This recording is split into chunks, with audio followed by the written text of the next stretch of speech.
down, I know you got me, baby.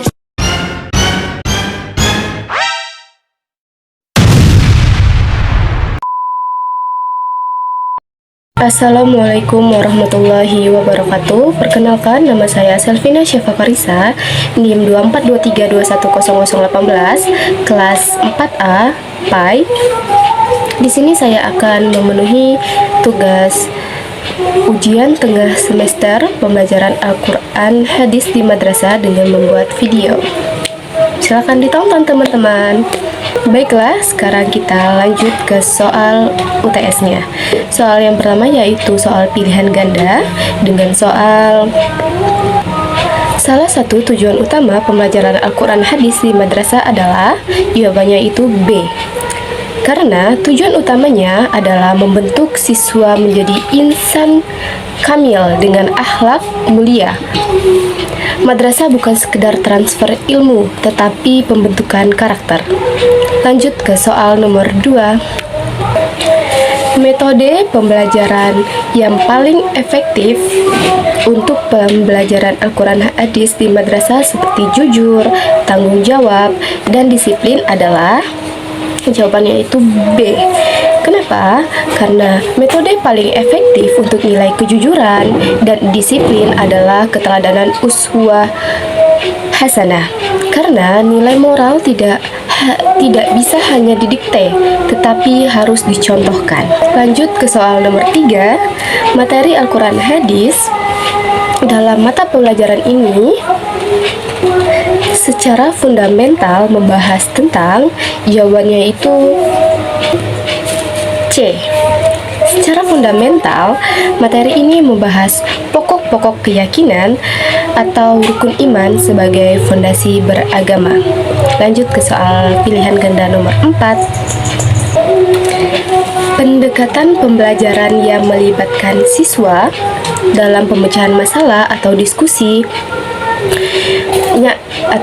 kasus nyata terkait perilaku moral, misalnya kenakalan remaja, paling sesuai untuk mengembangkan dimensi apa? Jawabannya itu B.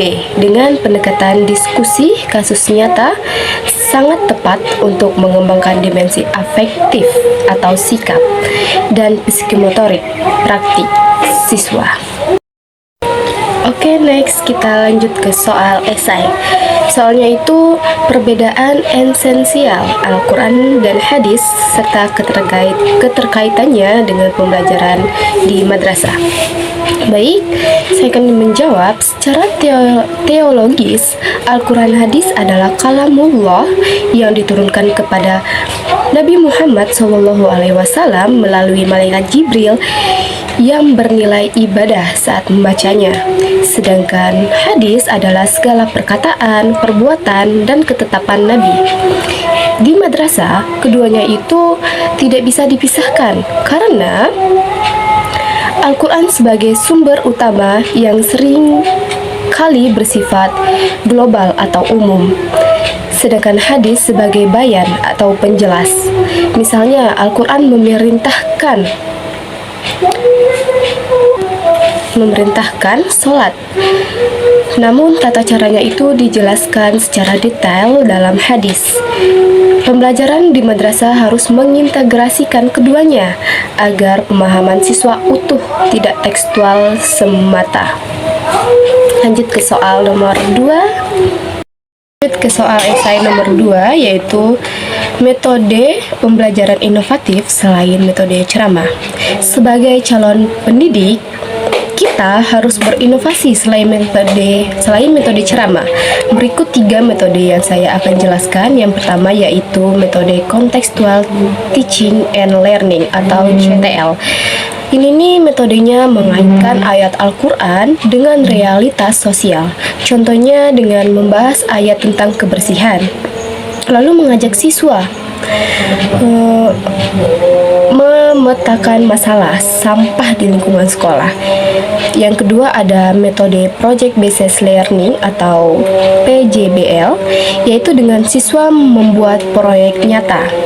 Seperti misalnya contohnya itu membuat video pendek atau digital storytelling tentang implementasi hadis menyayangi sesama di media sosial.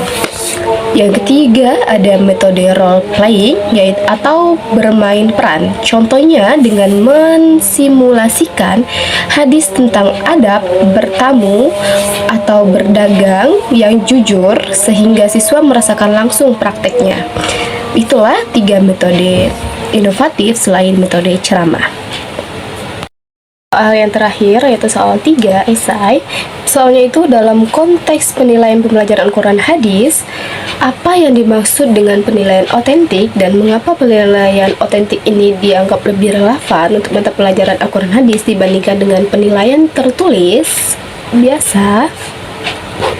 Jadi jawabannya yaitu penilaian otentik itu intinya kita tidak hanya cuma menilai hasil akhir atau nilai ujian siswa tersebut, tetapi kita menilai proses kemampuan nyata siswa di situasi yang sebenarnya. Jadi kita melihat langsung bagaimana sikap mereka, cara mereka membaca Al-Quran, dan bagaimana mereka dalam mengamalinya di sekolah.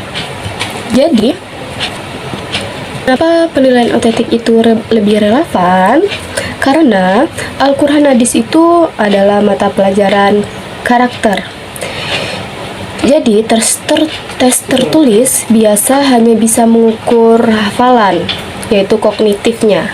Tapi apakah siswa itu jujur, apakah mereka disiplin, itu hanya bisa dilihat lewat penilaian otentik, yaitu dengan observasi, jurnal, sikap, dan atau penilaian diri. Intinya, kita ingin tahu apakah materi itu jadi ilmu yang bermanfaat atau cuma jadi nilai di atas kertas.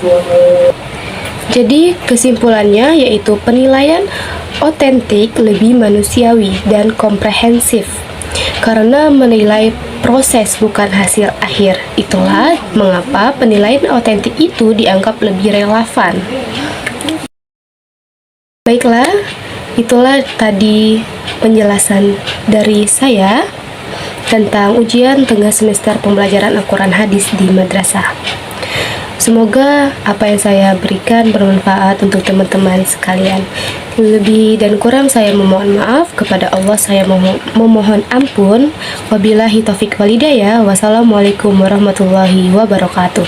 Sampai jumpa di vlog selanjutnya. Dadah.